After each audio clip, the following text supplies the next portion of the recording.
Hubo un cambio tan brutal de clima social en aquellos años en España que yo sentía, y por una convicción también de lo que creo que es la música popular, creo que tiene que ser permeable a lo que pasa a los procesos sociales que tienen lugar en el momento en el que estás escribiendo la música, ¿no? Y creo que el indie del que yo venía pecaba un poco en exceso de cierto exceso de individualismo, de no abrir las ventanas demasiado, de mirar mucho para adentro, de hablar de lo que estoy muy triste de mi habitación y que no sé, estoy atormentado o he perdido mi amor, pero no saber abrir las ventanas y que dé un poco de aire y mirar afuera y saber un poco lo que está pasando fuera en el mundo. Y entonces fue cuando no sé, creo que asocié un poco esa parte un poco más cronista, esa realidad se coló en mis canciones, pero porque era necesario, no sé, había cambiado mucho el clima social en España en ese momento y yo lo sentí como algo natural. Pero es verdad que parte de mi público no lo sintió así, sintió como que era como una especie de traición a mis canciones y me decían, vuelve a meterte heroína y haz canciones de drogas y tal.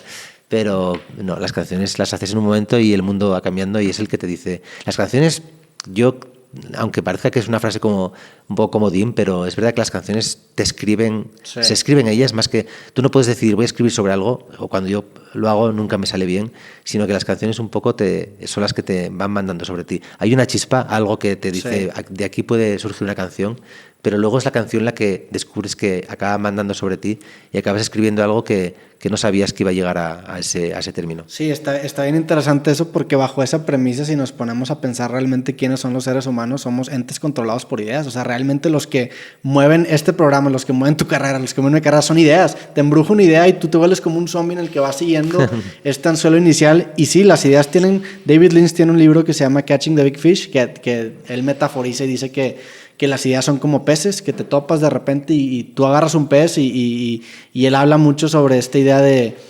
Él justamente, para mi libro, él tiene como que esta regla de que para él 100 ideas es la suficiente cantidad de ideas para poder generar un largometraje. Entonces tiene este número mágico en donde dice 100 ideas, después yo veo qué hacer con estas 100 ideas y las acomodo.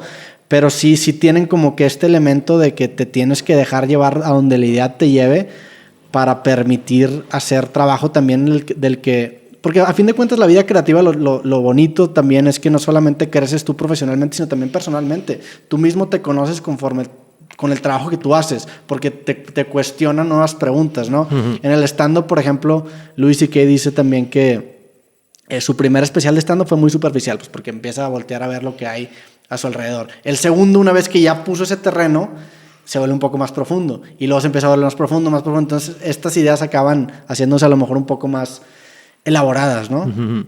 Sí, hay un proceso de autoconocimiento también de uno mismo a la hora de escribir y de bucear en uno mismo, pero que a veces, claro, en el mundo de la farándula, o mejor que del arte, de la farándula, es el principal enemigo nuestro es el ego, ¿no? Lo tenemos demasiado, pues tanto los músicos como los actores, quien sea, y hay veces que tienes que dejar que se diluya un poco. Recuerdo en estos tiempos un poco de pandemia que yo decía, yo sufrí este bloqueo creativo, pues que luego hablando con compañeros y compañeras les pasó a la mayoría. También es normal que yo decía, bueno, yo suelo componer en la intimidad, en soledad, pero cuando está pasando todo esto fuera, me resulta mucho más difícil y me faltan estímulos, ¿no? Y me decía Ismael Serrano, precisamente, que decía, yo hay gente con la que hablo que me habla de que buceó en su mundo interior en estos tiempos así de pandemia y no me los creo. No creo que... Y creo que tiene razón para que tu mundo interior sea muy rico, tiene que haber un mundo exterior también fuera rico, ¿no? Claro. Pero se da ese proceso bidireccional, ¿no? De crecer, de conocerte a ti mismo, pero para conocerte a ti mismo tienes que ser consciente de que tu vida no eres solo tú, sino también lo que te rodea y todos los compromisos que estableces a lo largo de tu vida con tus relaciones afectivas, con tu trabajo, tu compromiso político, lo que sea, ¿no? Pero compromisos que son realmente para mí el motor de una vida, ¿no?